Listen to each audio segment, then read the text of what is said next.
Well, our nose, it's the most prominent and really identifying feature on our faces. And when it gets severely damaged, perhaps by skin cancer or trauma, it can really be devastating. In our HealthCast today, we're going to show you what it takes to rebuild a nose. The traumatic injury to Valerie Romero's nose happened in an instant. January 2017, she was looking down and texting as she walked by a horse in the stables where she rode. And the next thing I know, it's just a flash, and then I just felt something dripping out down my face. The horse bit off the entire end of her nose. It was so quick.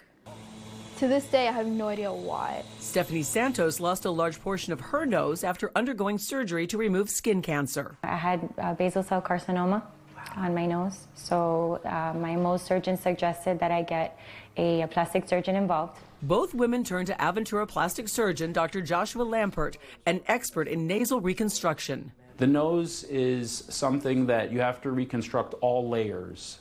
Unlike other parts of the body, we have to reconstruct the inner lining, we have to reconstruct the cartilaginous or bony framework, and we have to reconstruct the outer aspect of the nose. And it's not a quick fix. The process is staged over a 3-month period and involves replacing missing cartilage to provide the structure and shape.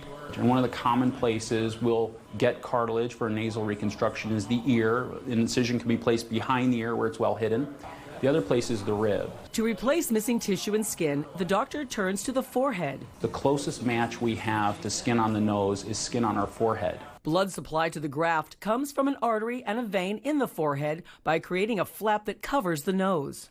It looked like something from a horror movie or Halloween costume or mask or some sort of thing, so it was pretty scary. But the results are nothing short of remarkable. Anyone looking at Stephanie or Valerie can't imagine the trauma they once went through. But in the end, I couldn't be more grateful for that. For the most part, I feel like, I looked like my old self, so I'm very happy with that. Such an amazing work. There are a series of 4 procedures is typically done over 5 to 6 months, and patients are typically